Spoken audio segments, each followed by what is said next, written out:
Hola y bienvenido a nuestro canal, gracias por estar aquí. Hoy te traigo otro video de nuestros 101 trucos de Excel y te voy a mostrar rápidamente cómo poder contar cuántos caracteres contiene una celda, ya sea contando los espacios en blanco o sin contarlos, de una manera muy rápida y fácil. Vamos a ello. Para hacer esto, dependiendo de lo que necesitemos, vamos a utilizar la función largo o vamos a combinar la función largo con la función sustituir. Para nuestra primera opción de contar todos los caracteres, incluidos los espacios en blanco, vamos a utilizar la función largo.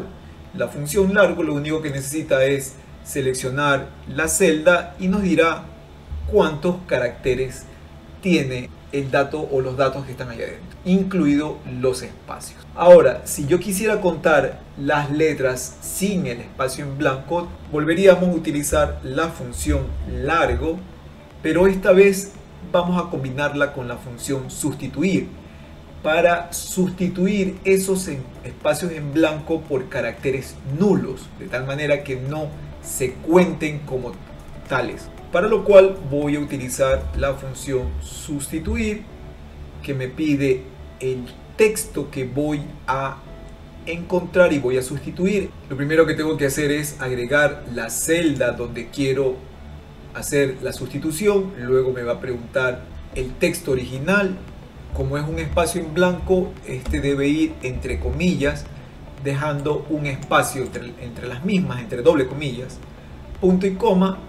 Y me pide como tercer parámetro el texto nuevo. El texto nuevo es simplemente las doble comillas, pero sin el espacio en blanco. Cierro el paréntesis y cierro el paréntesis. Este primer paréntesis de la función sustituir y el segundo de la función largo. Le hacemos un enter y vamos a ver que ahora tenemos dos caracteres menos, que son estos dos espacios en blanco entre el nombre y los apellidos.